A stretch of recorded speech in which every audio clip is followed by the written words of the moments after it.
Cata, si podemos contrastar los datos, sí. Ya está conectado con nosotros un experto en temas laborales, así que capaz que podamos preguntarle también Sí, cómo qué son las bueno. remuneraciones en el Toda la sector, razón. en ese sector. Nos acompaña Juan Bravo, director del Observatorio del Contexto Económico de la UDP. ¿Cómo estás, Juan? Hola Juan, ¿cómo estás? Hola, muy buenos días, Catalina y Patricio. Muchas gracias por la invitación. ¿Cómo es el sector agrícola en términos de empleador? ¿Es un buen empleador? El sector agrícola, no, lamentablemente no es un empleador, digamos, o sea, a ver, en promedio, digamos, uno lo compara con el promedio, las condiciones laborales suelen ser peores. Eso dado, por ejemplo, por la mayor prevalencia de contratos a plazo fijo.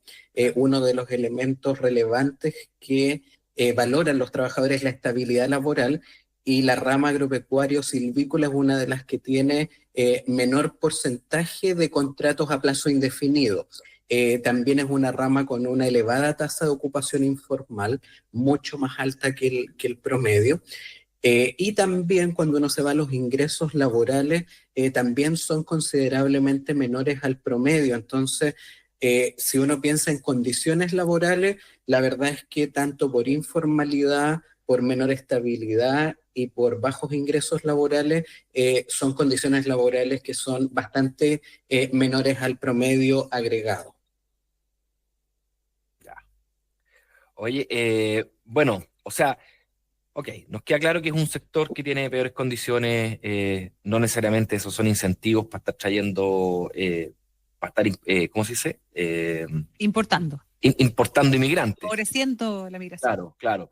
Juan, pero bueno, nosotros venimos ya, no sé, quizás 2 años hablando de esta crisis laboral que vive nuestro país.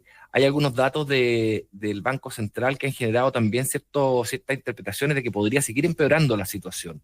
¿Cómo se está viendo el mercado laboral? Vamos de lo más macro a lo más micro. Ujú.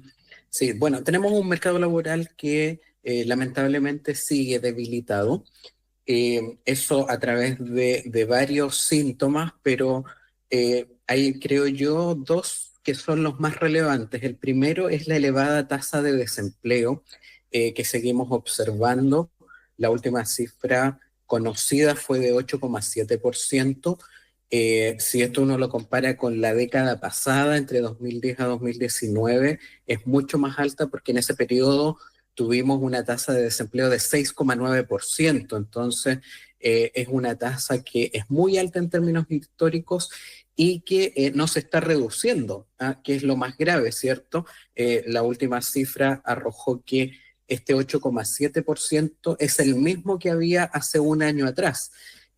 Por lo tanto, ¿cierto? No solo es alta, sino que además no se está reduciendo, y eso es particularmente grave. Y eso se debe, ¿cierto?, a que si bien se está creando empleo formal, hoy día en la creación de empleo lidera el empleo formal, este ritmo de generación de empleo formal sigue siendo insuficiente, ¿cierto? Entonces, para absorber a todas las personas que desean participar del mercado laboral, y entonces eso lleva, ¿cierto?, a que la tasa de desempleo en definitiva no se reduzca pese a que lidera la creación de empleo formal. No son Sí. suficientes los puestos de trabajo que se están creando, y eso en parte tiene que ver con lo que tú señalabas, ¿cierto? La situación económica en definitiva. Estamos creciendo a tasas nuevamente en torno al 2%, un panorama muy similar al de 2024. Entonces, cuando la economía crece a tasas bajas, la verdad es que se crea empleo, pero a un ritmo poco dinámico. ¿M? Y eso es lo mismo que vivimos el año pasado, ¿cierto? Una creación de empleo que está, pero que es muy baja, y entonces en esas condiciones la verdad es que es muy difícil que el mercado laboral pueda tener una recuperación más rápida. ¿M? Y el segundo elemento que es bien preocupante y donde se manifiesta esta debilidad del mercado laboral es en el fenómeno del subempleo.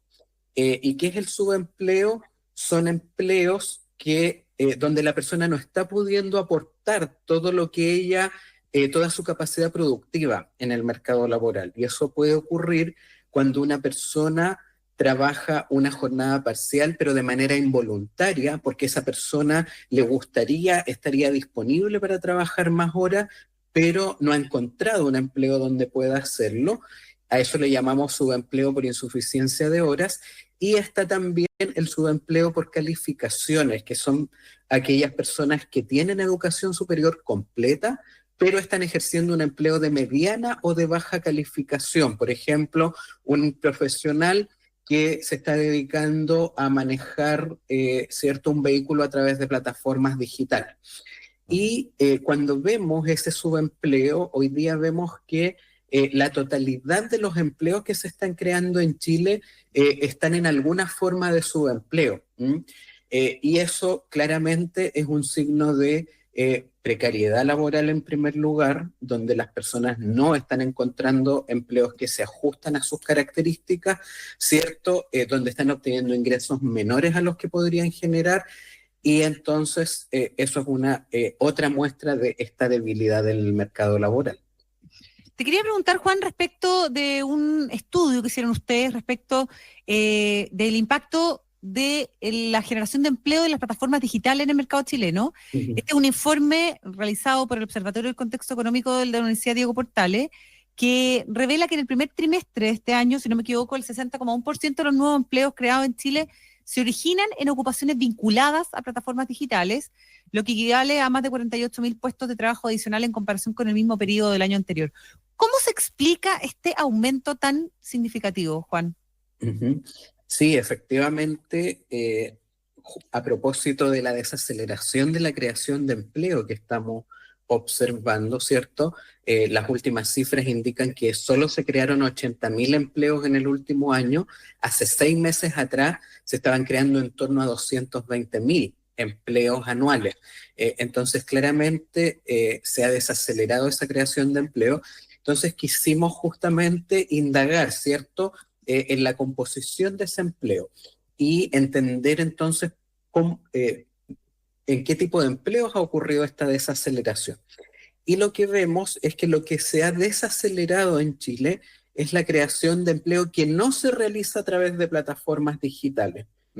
Y eso entonces es lo que explica que el trabajo que sí se hace a través de plataformas digitales esté ganando terreno en la creación de empleo. Como tú señalabas, ¿sí?, de esos 80.000 empleos que se crean en el último año, alrededor de 48.000 se ejercen en plataformas digitales, y eso entonces representa el 60,1% de todos los empleos que se crean en el último año. Entonces, este mayor peso no tiene que ver tanto con que esté aumentando en mucho mayor medida el empleo a través de plataformas digitales, sino que como se han desacelerado los otros empleos, los que no se realizan a través de plataformas digitales, entonces estos empleos a través de plataformas están ganando terreno. Ahora, ¿qué entendemos por empleo realizado a través de plataformas digitales?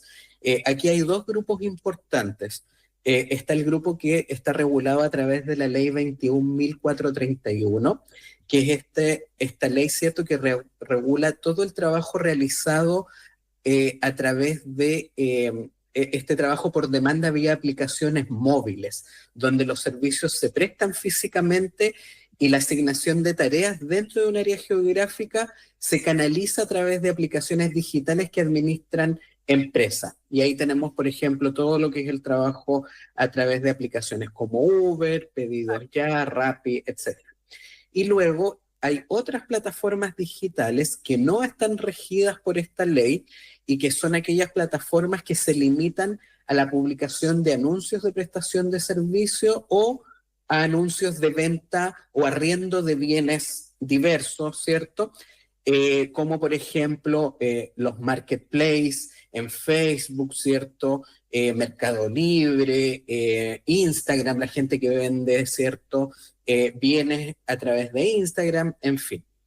Esos son los 2 tipos de plataformas digitales, y entonces cuando uno toma todo el trabajo realizado a través de plataformas digitales, efectivamente hoy día, debido a la desaceleración que se está generando en la creación de puestos de trabajo, este tipo de empleo está ganando mucho peso en esa creación de puestos de trabajo. Conversamos con Juan Bravo, director del Observatorio de Contexto Económico de la Universidad de Portales, del UDP. Chile no es el único país que emplea Uber o Airbnb o estas plataformas, o sea, esto es global. Sin embargo, las tasas de desempleo varían muchísimo de país a país. Por ejemplo, Alemania tiene una tasa de desempleo del orden del 3,5, Estados Unidos un poquito más del 4, pero España, bien cerquita de Alemania, está por sobre el 10. A mí me preocupa que Chile se estabilice en un nivel así como España, muy, muy alta, con un desempleo estructural muy alto. Eh, ¿Estamos condenados a eso? ¿Qué podemos hacer para tratar de parecernos más a Alemania y Estados Unidos que a España, Juan? Ujú. Bueno, yo diría que va por dos vías esto, la tasa de desempleo, ¿cierto?, que tenemos de manera más estructural.